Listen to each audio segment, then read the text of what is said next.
শ্রুতিমধুর আবৃত্তি চর্চা কেন্দ্রের বার্ষিক উৎসব 2024 কবিতার রং মিলান্তি রবিবার 14 এপ্রিল বারাসাত বিদ্যাসাগর মঞ্চে অনুষ্ঠিত হয়েছিল। শ্রুতিমধুরের প্রত্যেক ছাত্রছাত্রী যেভাবে সুনিপুণ দক্ষতার সঙ্গে তাদের অনবদ্য উপস্থাপনা মঞ্চস্থ করেছে তা অত্যন্ত প্রশংসনীয়। বর্ষবরণের দিনে শ্রুতিমধুরের এই আয়োজন সর্বাঙ্গীন সুন্দর এবং সফল হয়েছে। বিশিষ্ট কবি প্রদীপ আচার্য, বিশিষ্ট শিক্ষক অশোক কুমার সাহা, বারাসাত পৌরসভার উপপৌরপ্রধান শ্রী তাপস দাশগুপ্ত এবং বহু গুণী ব্যক্তিদের সমাগমে অসাধারণ কবিতা সন্ধ্যার হাত ধরে আমরা যাপন করেছিলাম 14 এপ্রিল। এই বৃহৎ কর্মযজ্ঞে সবাইকে পাশে পেয়ে আমরা আনন্দিত। কবিতাকে ভালোবেসে আপনারা এইভাবেই সবসময় শ্রুতিমধুরের পাশে থাকবেন।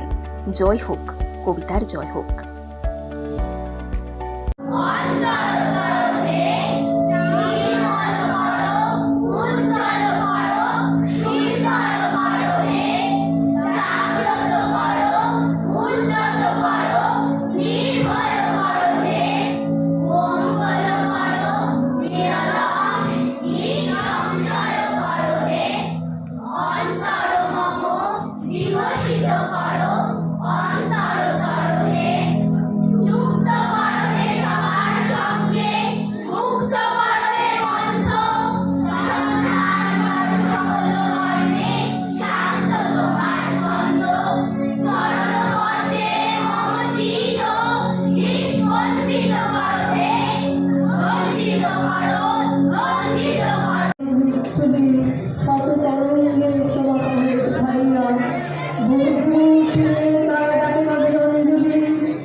অনেক ভালো